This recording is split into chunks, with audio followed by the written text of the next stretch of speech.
Assalamualaikum warahmatullahi wabarakatuh. Perkenalkan, nama saya Italia.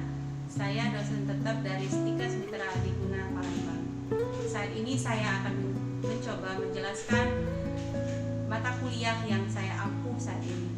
Mata kuliah yang saya ampuh saat ini adalah mata kuliah keperawatan maternitas dengan bobot 3 SKS, 2 SKS teori dan 1 SKS praktek. Adapun dosen pengampu pada mata kuliah ini merupakan tim teaching, yaitu saya sendiri, kemudian Ibu NS Leni Wijaya Esgap MKes dan Ibu Lisda Maria Enkep SP MAT. Kemudian saya akan menjelaskan capaian lulusan dari mata kuliah ini. CPL yang pertama adalah menjunjung tinggi nilai kemanusiaan dalam menjalankan praktik perawatan berdasarkan agama, moral, dan etika. Kemudian yang kedua, bekerja sama dan memiliki kepekaan sosial serta kepedulian terhadap masyarakat dan lingkungan. Yang ketiga, menunjukkan sikap tanggung jawab atas pekerjaan di bidang keahlian secara mandiri. Yang keempat, memiliki sikap menghormati hak privasi, nilai budaya yang dianut dan martabat klien, menghormati hak klien untuk memilih dan menentukan sendiri asuhan perawatan dan kesehatan yang diberikan serta bertanggung jawab atas kerahasiaan dan keamanan informasi tertulis, verbal, dan elektronik yang diperoleh dalam kapasitas sesuai dengan lingkup tanggung jawabnya. Yang kelima, menguasai konsep asuhan perawatan klien dalam rentang sehat dan sakit pada berbagai tingkat usia. Yang keenam, mampu menunjukkan kinerja mandiri, bermutu, dan terstruktur. Yang ketujuh, mampu memecahkan masalah pekerjaan dengan sifat dan konteks yang sesuai dengan bidang keahlian terapannya. Kemudian didasarkan pada pemikiran logis dan inovatif, dilaksanakan dan bertanggung jawab atas hasilnya secara mandiri. Yang kedelapan, mampu mendokumentasikan, menyimpan, mengamankan, dan menemukan kembali data untuk menjamin kesahihan dan mencegah plagiarisme. Kemudian yang kesembilan, mampu melaksanakan asuhan perawatan pada pasien antenatal, intranatal, postnatal, dan gangguan reproduksi dengan memperhatikan aspek biopsikososial, kultural, dan spiritual yang menjamin keselamatan pasien dan pedoman kesehatan dan keselamatan kerja. Yang ke-10, mampu melaksanakan asuhan perawatan pada pasien bayi baru lahir dengan risiko tinggi dengan memperhatikan aspek biopsikososial, kultural, dan spiritual yang menjamin keselamatan pasien dan pedoman keselamatan dan keselamatan kerja. Sebelum saya menjelaskan metode media pembelajaran, saya akan menjelaskan terlebih dahulu deskripsi mata kuliah keperawatan maternitas ini. Mata kuliah ini memberikan kesempatan kepada mahasiswa untuk menguasai konsep keperawatan maternitas, kemudian melakukan asuhan perawatan pada ibu, antenatal, intranatal, postnatal, dan melakukan asuhan perawatan pada bayi baru lahir, baik normal maupun dengan risiko tinggi, dan gangguan sistem reproduksi. Mampu menguasai konsep keluarga berencana dengan memperhatikan aspek biopsikososial, kultural, dan spiritual yang menjamin keselamatan pasien dan pedoman kesehatan dan keselamatan kerja. Kemudian mata kuliah ini terdiri dari pokok bahasan dari 6 pokok bahasan utama, yaitu konsep dasar perawatan maternitas, kemudian asuhan perawatan pada ibu hamil, asuhan perawatan pada intranatal, dan asuhan perawatan pada postnatal, lalu asuhan perawatan pada bayi baru lahir, keluarga berencana, dan gangguan sistem reproduksi.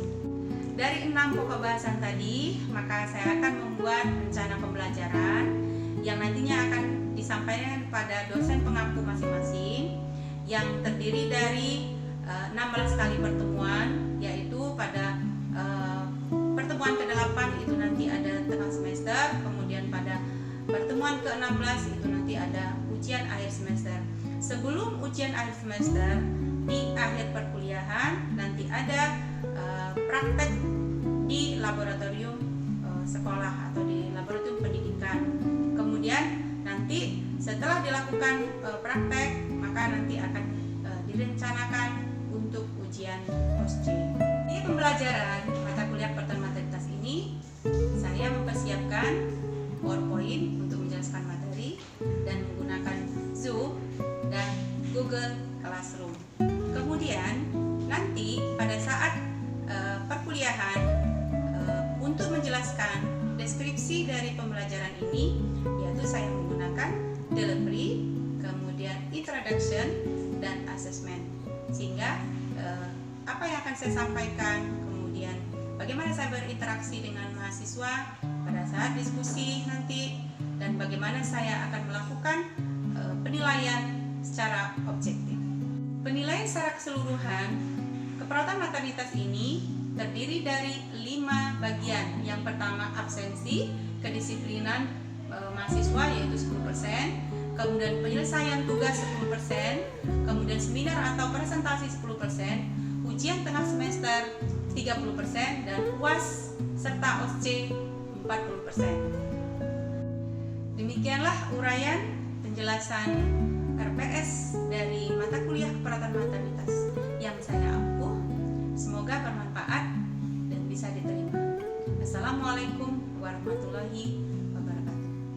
Berikut saya akan tayangkan cuplikan proses pengajaran mata kuliah keperawatan maternitas yang saya ampuh. Selamat menyaksikan. Oke, Assalamualaikum warahmatullahi wabarakatuh semuanya.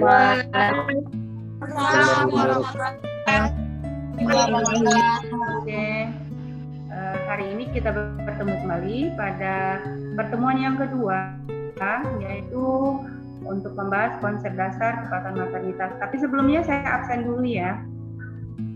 Iya, Bu. Korenika ada Devi. Iya, Bu, ada. Putri Wulandari. Ada, Bu.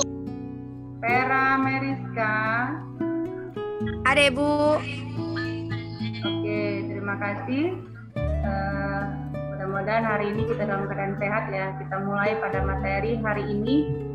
Sebelum saya memulai materinya, saya jelaskan dulu tujuan pembelajaran kita siang hari ini, yaitu ketepatan menjelaskan konsep perawatan maternitas, kemudian ketepatan menjelaskan perspektif perawatan maternitas, dan ketepatan menjelaskan tentang isu dan tren perawatan maternitas, serta mahasiswa mampu melakukan ketepatan menjelaskan paradigma peran dan fungsi perawatan maternitas. Baiklah, kita masuk ke materi. Saya ulang dulu, ini suara saya jelas tidak di tempat masing-masing? Jelas. Jelasnya jelas ya. Oke.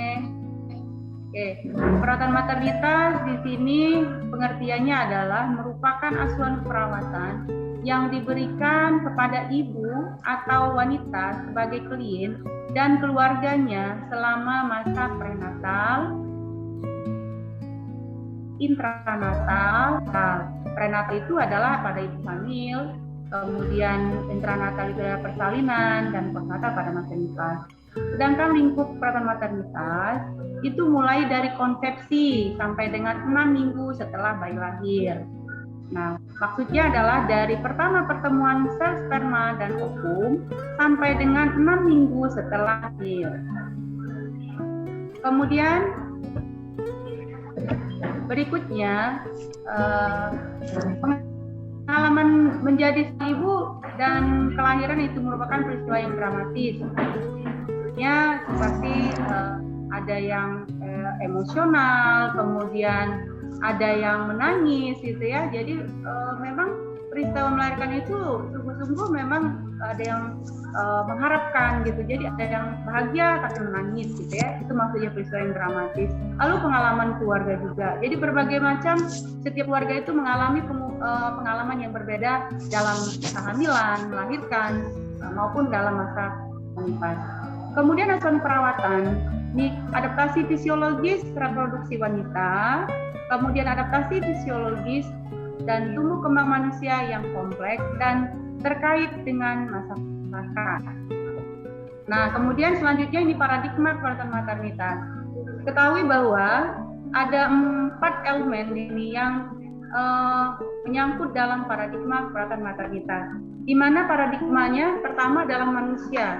Nah, manusia di sini dimaksudkan di dalam paradigma manusia ini ada beberapa aspek hal yang mengenai organ reproduksi wanita, mulai dari hamil, kemudian melahirkan, masa nifas, sampai ke bayi berumur 40 hari. Nah, itu yang lingkup dari paradigma maternitas di sini. Lalu lingkungan di sini adalah lingkungan sosial, contohnya keluarga dan masyarakat, termasuklah budaya. Di mana di dalam lingkungan ada beberapa aspek yang mempengaruhi, baik itu aspek budayanya, sosial maupun perilaku pada seseorang. Intinya aspek pada lingkungan ini adalah faktor hubungan keluarga. Nah, di mana keluarga di sini harus mendukung, mensupport gitu, sehingga dalam kehamilan, persalinan maupun dalam masa nifas dia akan berhasil gitu ya, arti sehat-sehat saja. Kemudian paradigma elemen yang ketiga yaitu adalah sehat. Nah, di dalam lingkungan paradigma sehat adalah suatu keadaan kebutuhan dasar yang harus terpenuhi secara holistik, mulai dari hamil, melahirkan, sampai ke hak untuk mendapatkan kesehatan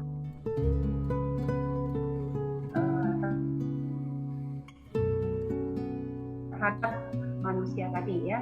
Nah, kemudian maternitas ini sebagai pelayanan profesional. Makanya sebagai calon-calon perawat seperti kita ya, adik-adik semua, itu harus mempersiapkan betul-betul sehingga pada saat melakukan pelayanan nanti itu benar-benar optimal, sesuai dengan standar sehingga akan tercapai, yaitu pelayanan perawatan maternitas adalah pelayanan yang profesional ya. Nah, kemudian ada pendekatan pelayanan maternitas di sini, yaitu secara holistik, berpusat pada keluarga, kemudian penghargaan terhadap klien. Jadi nggak boleh dimarah-marah pasien itu ya. Kalau dia udah memang perlu kita lakukan pelayanan, baik dia mungkin perlu perhatian gitu ya, kita tetap harus memberikan. Apalagi yang berhubungan atau terkait dengan tindakan keperawatan. Jadi kita harus sesuai dengan SOP-nya, standarnya, dan sesuai dengan kita sebagai seorang perawat itu harus betul-betul apa yang kita lakukan bagian dari perawat sendiri ya. Kita tetap berikan pada kebutuhan yang dibutuhkan oleh pasien. Lalu peningkatan kemampuan klien. Nah, di mana di sini kita bukan hanya melakukan perawatan secara keseluruhan untuk perawat, bukan, tapi kita mendidik perawat pasien tersebut dalam perawatan mandiri sehingga dia bisa melakukan perawatan mandiri ya.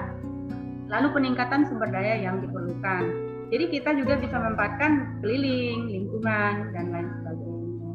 Selanjutnya, perawatan maternitas ini berpusat pada keluarga. Maksudnya di sini adalah memberikan pelayanan kesehatan yang berprofesional, yang bermutu, yang mengakui, berfokus pada dan beradaptasi terhadap kebutuhan fisik, psikososial ibu hamil, keluarga, dan bayinya. Nah, sementara yang dimaksud dengan keluarga di sini adalah unit dasar dalam masyarakat, di mana keluarga bisa mempengaruhi masyarakat, termasuk pada ibu baik hamil, melahirkan maupun persalinan. Nah, kemudian keluarga juga dalam arti di sini adalah keluarga inti dan keluarga besar. Kalau keluarga inti berarti ibu, bapak, dan anaknya. Kalau keluarga besar berarti ditambah orang tuanya, bibinya, uaknya gitu ya. Nah, ini yang perlu kita pahamin sama-sama ya. Lalu di dalam implementasi perawatan di sini ada istilah dari preventif, di mana preventif dan promotif, di mana ini mengatasi dan mengurangi masalah pada pasien, misalnya karena stres fisiologis. Jadi kalau dia hanya stres fisiologis, ya kita bisa melakukan sendiri ya sebagai seorang perawat gitu ya. Tapi kalau sudah patologis, maka kita akan konsulkan atau kolaborasi dengan dokter spesialis atau yang bisa ke arah kira-kira dia stresnya kenapa gitu kalau yang sudah patologis. Nah kemudian selain dari preventif, jadi pencegahan ya preventif itu, sedangkan promotif itu ada penyuluhan kesehatan. Jadi itu yang perlu kita pahami saat ini adalah harus kita tahu bahwa ini kesehatan itu sangat perlu sekarang, sehingga kita bisa mencegah, bisa juga memperbaiki ya. Kemudian kuratif, nah ini menyelesaikan masalah dengan cara seperti konsultasi dengan dokter, kolaborasi dalam pemberian obat gitu ya. Nah kenapa? Karena keberhasilan tercapainya dengan keterlibatan wanita, keluarga, masyarakat itu adalah tim dari penyelesaian masalah dalam perawatan maternitas ini ya. Jadi harus saling berkaitan gitu ya, tidak berdiri sendiri. Nah, lingkup wewenang dan tanggung jawab. Nah, ini fokusnya pada pemenuhan kebutuhan klien, melaksanakan asuhan perawatan dengan pendekatan keluarga, merujuk kepada tim kesehatan lain untuk kondisi yang membutuhkan penanganan lebih lanjut. Kemudian, dalam melaksanakan peran, di sini adalah proses keperawatan. Jadi, kita sebagai seorang perawat itu adalah berperan penuh di dalam pengkajian, penegakan diagnosa, intervensi, implementasi, sampai ke evaluasi. Lalu pelaksanaan asuhan perawatannya dengan kerjasama tim, tidak berdiri tetap tim, ya. Jadi dalam menyukseskan asuhan perawatan itu tetap kita kerjanya tim. Nah, lingkup pelayanan juga ada rumah sakit, rumah bersalin, puskesmas, komoditas, ya. Jadi termasuk di lingkungan sekitar. Nah, sekarang kita masuk di tren dan isu maternitas. Nah, dalam hal ini adalah ada 3 ya dalam tren isu yang dibahas saat ini adalah perubahan struktur sosial. Contohnya adalah jumlah anggota keluarga dari sedikit bisa menjadi banyak ya. Kemudian dampak perawatannya. Kebanyakan di sini adalah memberdayakan dan melibatkan anggota keluarga. Lalu ada yang dimaksud dengan gaya hidup keluarga lebih bervariasi karena cenderung mobile. Lalu dampak perawatannya misalnya monitoring kesehatan dan layanan kesehatan yang terjadwal. Ketiga, peningkatan biaya kesehatan. Ini biasanya cenderung karena biayanya tinggi akhirnya ditunda ya. Jadi cenderung menunda pemeriksaan kesehatan itu nggak boleh ya. Masih ada di situ adik-adik? Oke, kayaknya masih di situ semua ya, masih serius. Nah, sekarang kita masuk ke aspek legal dan etis dalam perawatan maternitas. Nah, aspek legal di sini yang perlu kita perhatikan adalah tanggung jawab melindungi hak klien dan kualitas pelayanan perawatan yang diberikan dengan menjelaskan hak dan tanggung jawab klien selama dirawat. Lalu mengetahui lingkup pelayanan perawatan yang diberikan, dokumentasi tindakan perawatan, dan inform concern ya. Selanjutnya ada aspek etis di sini, seperti keputusan sulit dalam lingkup maternitas ini adalah seperti masalah konsepsi. Contohnya, nah ini aspek etis juga ya, bayi tabung gitu ya, bank sperma, kemudian ada juga aborsi. Nah, itu Kak, apakah dibenarkan secara etisnya? Ya, kalau misal memang ada memang itu sudah berdasarkan SOP dan memang kerjasama yang baik itu bayi tabung antara pasangan dengan dokternya itu sudah disetujui, maka itu bisa disah-sahkan saja. Termasuk aborsi. Aborsi itu bisa dilegalkan apabila dia akan mengancam jiwa si ibunya. Makanya boleh dilakukan aborsi. Tapi itu juga termasuk di dalam undang-undang juga ya. Jadi ada aspek etisnya di situ. Termasuk ada hak janin, hak ibu, ya. Itu dalam penelitian, misalnya dalam penggunaan jaringan janin. Nah, itu tidak boleh sembarangan. Pasti ada perundang-undangannya, pengaturannya bahwa dalam penelitian untuk menggunakan salah satu jaringan itu juga ada SOP-nya, ada pertanggungjawabannya, dan ada tanggung jawabnya bila itu disalahgunakan. Makanya itu ada aspek etisnya. Sama kayak kita seorang perawat pun, dalam pelayanan pun tetap kita mempunyai ada tanggung jawab dan ada tanggung jawab. Jadi hati-hati gitu ya. Maka jangan sampai kita diarahkan atau dituduhkan bahwa malpraktek itu terjadi pada seorang perawat ya. Nah, kemudian peran perawat maternita. Nah, di sini adalah pemberi asuhan praktis, lalu menerapkan proses perawatan yang saya jelaskan di depan tadi ya. Kemudian contoh peran. Nah, kita sebagai perawat itu menjadi model, menjadi role model dan contoh ya. Jadi berikan contoh yang baik, termasuk juga dalam kehamilan, persalinan ini yang berhubungan dengan maternitas ya. Jadi kalau dikatakan penkesnya pakai KB misalnya, ada perawatnya nggak pakai KB gitu. Nah itu salah satu contohnya. Jadi role model gitu ya, jadi contoh. Kemudian sebagai pendidik konselor, jadi kita selalu memberikan pelayanan kesehatan seperti penyuluhan, sebagai pengarahan gitu ya, jadi pendidik advokasi. Jadi kita menghubungi klien dengan sistem pelayanan kesehatan yang lain. Jadi bisa pengantar gitu ya, atau jalan untuk pelayanan kesehatan, misal dari puskesmas merujuk ke rumah sakit, atau dari puskesmas mau merujuk ke dokter spesialis misalnya, maka kita yang menjadi advokatnya. Manajer juga sebagai advocate role juga ya. Nah demikianlah penjelasan yang bisa saya sampaikan pada hari ini. Silakan kalau ada yang kurang jelas kami persilakan. Ada yang mau bertanya, Adek? Adek Bu, Adek Devi. Oh ya, silakan Devi. Assalamualaikum warahmatullahi wabarakatuh. Waalaikumsalam. Warahmatullahi wabarakatuh. Saya Devi Veronica izin bertanya. Dari penjelasan materi Ibu tadi, yaitu pada aspek legal dalam perawatan maternitas disebutkan tadi tanggung jawab, melindungi hak klien dan kualitas pelayanan keperawatan, hak tanggung jawab klien selama dirawat. Bu, dari tanggapan tersebut, pertanyaan Adek, bagaimana contoh penerapan nyata yang dilakukan di lapangan rumah sakit? Terima kasih, Bu. Oke, baiklah. Saya coba jawab. Jadi pertanyaan sangat bagus sekali ya. Jadi apa contoh konkretnya ya langsung pada rumah sakit misalnya ya? Begitu ya Devi ya, pada aspek legal itu ya. Oke, tanggung jawab melindungi hak dan kualitas pelayanan perawatan. Jadi kita bertanggung jawab penuh terhadap layanan kesehatan pada pasien ya. Yang pertama di sini pada aspek legal. Ya, pada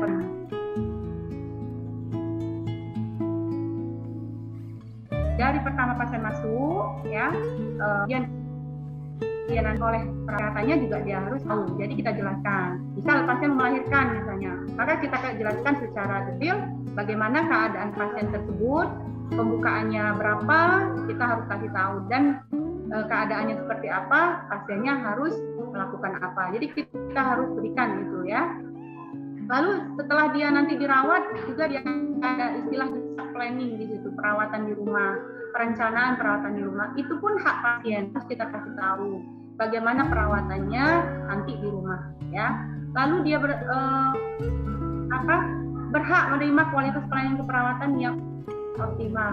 Itu juga harus kita berikan. Jadi intinya kita sebagai seorang perawat itu harus betul-betul siap secara materi, secara moral gitu ya, support, mengarahkan, kita harus berikan pada pasiennya.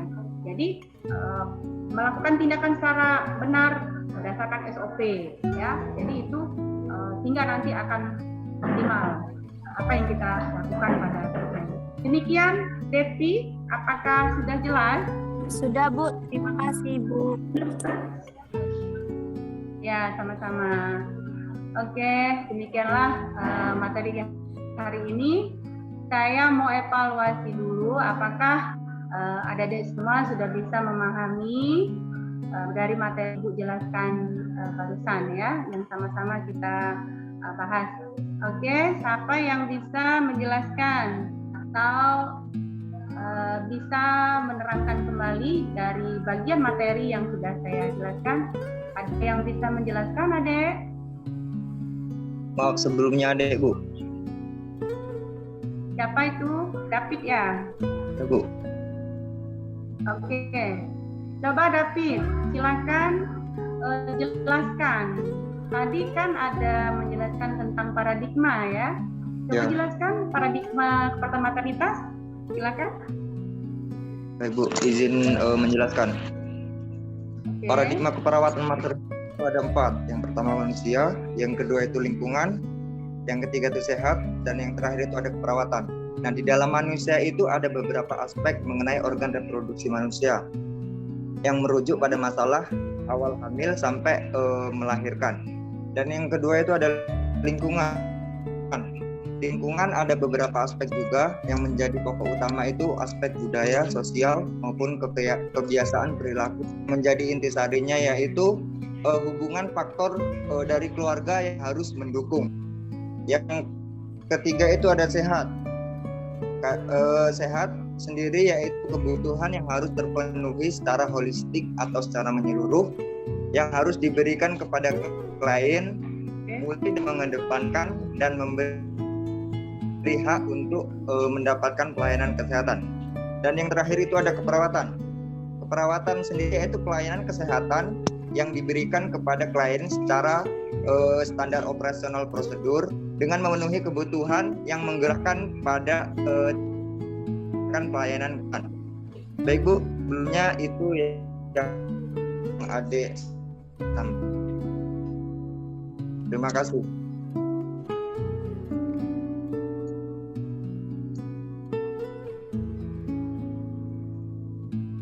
Oke, terima kasih bagus sekali ya. Terima kasih atasnya. Saya harapkan semua juga teman-teman yang lain ya bisa memahami sama seperti yang dijelaskan oleh Sidak tadi ya.